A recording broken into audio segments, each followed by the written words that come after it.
Matches में पाकिस्तान को जीत दिलाई। इनके बैटिंग का अंदाज न सिर्फ संजीदा बल्कि नाजरीन के लिए दिलकश भी था। ऑफ स्टंप के बाहर गेंदों पर वो कभी पीछे नहीं हटे, लेकिन इनके शॉट्स में एक कुदरती फ्लो और क्लास नुमाया होती थी। ये वक्त पाकिस्तान के लिए एक गोल्डन पीरियड था।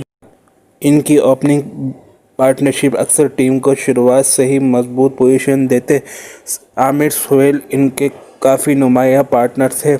इनकी जोड़ी को आज भी पाकिस्तान क्रिकेट में याद किया जाता है। ऐसी जोड़ी पाकिस्तान क्रिकेट में दोबारा फिर कभी नहीं आई। जब सईद अनवर का दिन होता था तो वो बड़े से बड़े बॉलर को नहीं बख्शते थे, चाहे एलन डोनाल्ड हो, चाहे शॉन पोलक, चाहे अनिल कुंबले हो, चाहे ग्लेन मैकग्रा या शेन वॉर्न। अगर उस दिन सईद अनवर का दिन है तो बॉलर्स की खैर नहीं होती थी। पाकिस्तान के साबिक कप्तान राशिद अली लतीफ़ ने अपने एक इंटरव्यू में कहा था कि मुझे सईद अनवर से एक ही शिकायत है कि वो पाकिस्तान इंडिया के मैच में जो क्वार्टर फाइनल हुआ था 1996 में, वो क्रीज पर आखिर तक नहीं खड़े रहे। अगर वो आखिर तक खड़े रह जाते तो ये क्वार्टर फाइनल हमारा होता।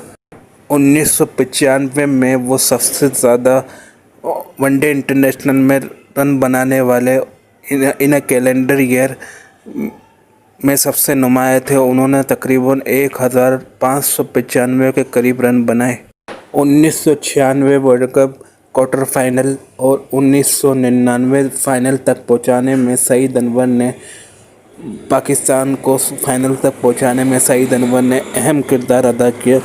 चाहे वो न्यूजीलैंड के खिलाफ 1999 में सेमीफाइनल में शानदार सेंचुरी हो या इंडिया के खिलाफ ही बैट कैरी करना हो टेस्ट मैच के अंदर, सईद अनवर के लिए कुछ मुश्किल न था। हत्ता कि 2003 वर्ल्ड कप के ग्रुप मैच में इंडिया के खिलाफ अपने आखिरी इंडिया के खिलाफ मैच में उन्होंने सेंचुरी बना डाली और तकरीबन पाकिस्तान को जितवा ही दिया था, लेकिन पाकिस्तानी बॉलर्स उस टोटल को डिफेंड करने में नाकाम रहे। एक वनडे इंटरनेशनल की इनिंग्स में सबसे ज़्यादा 194 रन का रिकॉर्ड भी उन्होंने इंडिया के खिलाफ इंडिया की सरजमीन पर चेन्नई के मैदान पर ही बनाया था, जहां अनिल कुंबले, जावलकर, श्रीनाथ, वेंकटेश प्रसाद जैसे बॉलर थे। लेकिन सईद अनवर उस वक्त अलग ही मूड से आए थे। उन्होंने 194 रन की इनिंग्स खेली, लेकिन वो सिर्फ 6 रन दूर रहे डबल सेंचुरी बनाने से। ये रिकॉर्ड सईद अनवर के पास काफ़ी अरसे तक रहा और बाद में इसको